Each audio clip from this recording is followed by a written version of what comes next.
وَلَوْ نَزَّلْنَا عَلَيْكَ كِتَابًا فِي قِرْطَاسٍ فَلَمَسُوهُ بِأَيْدِيهِمْ، اور اگر ہم تم پر کاغذ میں کچھ لکھا ہوا اتارتے کہ وہ اسے اپنے ہاتھوں سے چھوتے، لَقَالَ الَّذِينَ كَفَرُوا إِنْ هَذَا إِلَّا سِحْرٌ مُبِينٌ، جب بھی کافر کہتے یہ نہیں مگر کھلا جادو، یعنی یہ صرف اور صرف کھلا جادو ہے۔ اس آیت کا شان نزول یہ ہے کہ یہ آیت نضر بن حارث، عبداللہ بن امیہ اور نوفل بن خویلد کے بارے میں نازل ہوئی، جنہوں نے کہا تھا محمد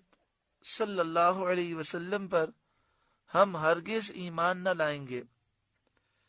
جب تک کہ یہ ہمارے پاس اللہ کی طرف سے ایسی کتاب نہ لائیں جس کے ساتھ 4 فرشتے ہوں اور وہ گواہی دیں کہ یہ اللہ کی کتاب ہے،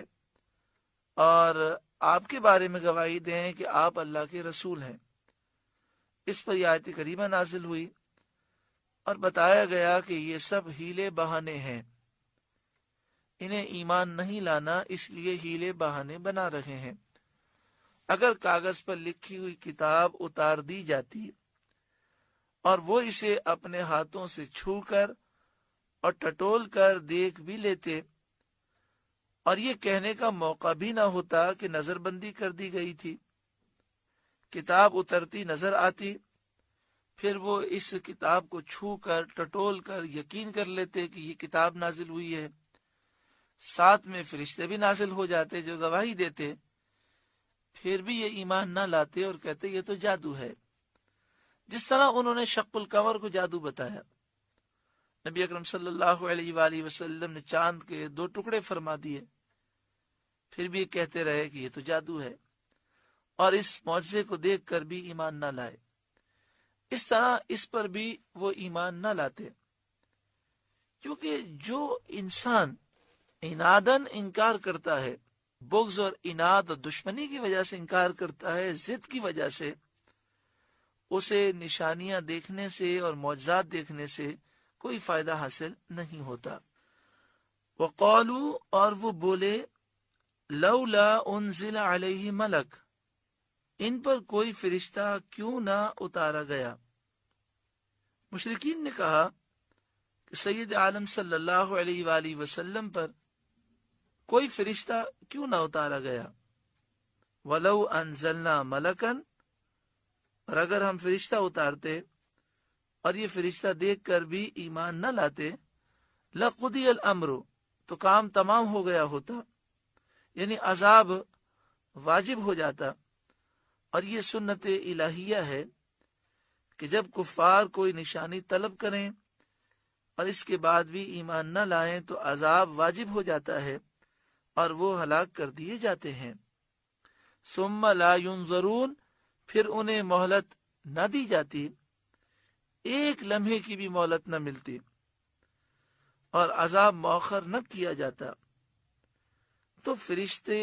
کا اتارنا جس کو وہ طلب کرتے ہیں انہیں کیا فائدہ دیتا؟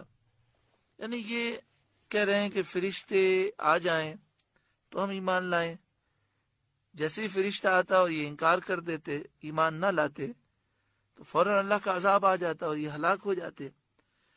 تو فرشتے اترنے کا جو مطالبہ کر رہے ہیں اس سے انہیں کیا فائدہ حاصل ہوتا؟ وَلَوْ جَعَلْنَاهُ مَلَكًا، اور اگر ہم نبی کو فرشتہ کرتے، یہ ان کفار کا جواب ہے جو نبی علیہ السلام کو کہا کرتے تھے یہ ہماری طرح بشر ہیں، اور اسی وجہ سے وہ ایمان سے محروم رہے۔ انہیں انسانوں میں سے رسول مبعوث فرمانے کی حکمت بتائی جاتی ہے کہ انسانوں کو رسول کیوں بنایا گیا، کیونکہ ان کے منتفع ہونے اور تعلیم نبی سے فیض اٹھانے کی یہی صورت ہے کہ نبی صورت بشری میں جلوہ گر ہو۔ فائدہ اسی وقت لوگ اٹھا سکتے ہیں کہ نبی انسانی صورت میں تشریف لائیں، کیونکہ فرشتے کو اس کی اصلی صورت میں دیکھنے کی تو یہ لوگ تاب نہیں لا سکتے،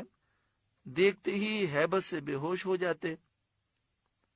فرشتے کو اگر اصلی صورت میں بھیج دیا جاتا تو یہ لوگ دیکھ نہ سکتے،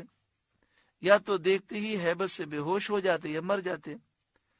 اس لیے اگر بالفرض رسول فرشتہ ہی بنایا جاتا، وَلَوْ جَعَلْنَاهُ مَلَكًا، اور اگر ہم نبی کو فرشتہ کرتے، لَجَعَلْنَاهُ رَجُلًا، جب بھی اسے مرد ہی بناتے، اور وہ انسانی صورت ہی میں آتے تاکہ یہ لوگ نبی کو دیکھ سکیں، اس کا کلام سن سکیں، ان سے دین کے احکام معلوم کر سکیں۔ لیکن اگر فرشتہ بشری صورت میں آتا تو انہیں پھر وہی کہنے کا موقع رہتا کہ یہ بشر ہے، تو فرشتے کو نبی بنانے کا کیا فائدہ ہوتا؟ وَلَلَبَسْنَا عَلَيْهِمْ مَا يَلْبِسُونَ، اور ان پر وہی شبہ رکھتے جس میں اب پڑے ہیں۔ خلاصہ کلام یہ ہوا کہ یہ فرشتے کو اصلی حالت میں دیکھ نہیں سکتے۔ اگر فرشتوں میں سے نبی بنائے جاتے، فرشتے نبی بن کر آتے تو انسانی شکل میں آتے، مرد کی شکل میں آتے، پھر بھی یہ وہی بات کرتے کہ یہ تو ہمارے جیسے مرد ہیں، لہٰذا ہم ان پر کیوں ایمان لائیں۔